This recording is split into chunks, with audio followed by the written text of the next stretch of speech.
एक लड़की, आंखों में सपना एक डॉक्टर का, पढ़ाई में इंटेलिजेंट, लेकिन घर वालों की खुशी के लिए नीट ना करके 10th के बाद पॉलिटेक्निक की। लेकिन फिर घर वालों ने बच्चे की खुशी देखी और नीट के एग्जाम की परमिशन दे दी।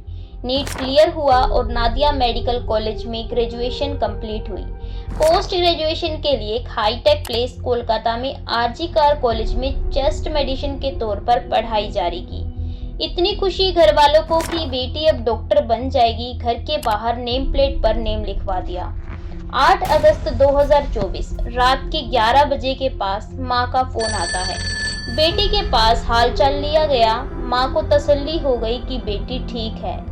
फोन पर बात करके बेटी मरीजों के पास राउंड पर चली जाती है। रात के 2 बजे जूनियर डॉक्टर के साथ खाना खाया और 4th फ्लोर सेमिनार हॉल में लेडी डॉक्टर आराम करने चली गई। 9 अगस्त 2024 सुबह के 6 बजे कुछ लोगों की नजर पड़ी अब उस लेडी डॉक्टर पर, लेकिन डॉक्टर को जिस हालत में देखा गया, देखने वालों की आंखें बंद हो गई। अर्धनग्न शरीर, सिर से लेकर पांव तक हर जगह चोट के निशान, आंख, मुंह, प्राइवेट पार्ट, हर जगह ब्लड बह रहा था।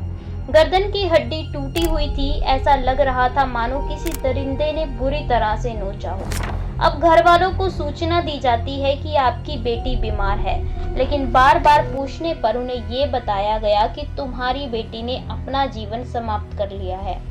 अब ये बात घर वालों को बहुत टेंशन देती रही कि आखिर ये सब कैसे हुआ। ये बात धीरे धीरे फैलती चली गई। धरना प्रदर्शन शुरू हो गया। बताया गया कि मामला दबाने का प्रयास किया गया था। अब सरकार पर उंगली उठनी शुरू हो गई। पुलिस ने पोस्टमार्टम के लिए बॉडी को भेजा और सोशल मीडिया पर वायरल होने के बाद लोग कोलकाता की सड़कों पर धरना प्रदर्शन करने लगे। दबाव बढ़ने लगा। तब ममता बनर्जी ने कहा कि फांसी होनी चाहिए, लेकिन मैं फांसी के पक्षधर नहीं हूँ। इसने बहुत गलत किया है, इसे बड़ी से बड़ी सजा मिलनी चाहिए। तो आप ममता बनर्जी के स्टेटमेंट से कितना सहमत हैं? खैर, अब एसआईटी का गठन हुआ। बारीक से बारीक चीजों को देखा गया। सीसीटीवी खंगाले गए। एसआईटी को एक ब्लूटूथ का एक हिस्सा मिला। जितने भी लोग सीसीटीवी कैमरे में आए, सबके ब्लूटूथ को ऑन करवाया गया। अब एक व्यक्ति जिसका नाम संजय राय, उसका ब्लूटूथ कनेक्ट हो जाता है। संजय राय पुलिस में एक सिविक वॉलेंटियर है जो हॉस्पिटल में काम से आया जाया करता रहता था। अब शक के बिना पर उसे गिरफ्तार कर लिया गया। संजय का फोन चेक किया गया। तब संजय के फोन में पोर्न वीडियोस मिली। अब मीडिया वाले संजय के घर पूछताछ के लिए गए। तब पता चला कि ये व्यक्ति पुलिस की आड़ में महिलाओं के साथ गंदी हरकत करता था। गंदी गंदी वीडियोस उन्हें दिखाता था। इसने एक नहीं बल्कि कई शादियां की थी। एक बीवी से मन भरने के बाद ये दूसरी से शादी कर लेता था।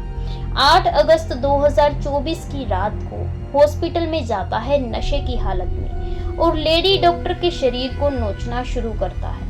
रिपोर्ट के हिसाब से इसने एक बार नहीं बल्कि कई बार रेप किया और फिर गला दबाकर उसे मार दिया। हॉस्पिटल के लोग धरना प्रदर्शन पर हैं। लेडी डॉक्टर अब काम पर नहीं जा रही। आपके हिसाब से ऐसे ब्रूटल केस पर क्या सजा होनी चाहिए? कमेंट बॉक्स में अपनी राय जरूर दीजिएगा।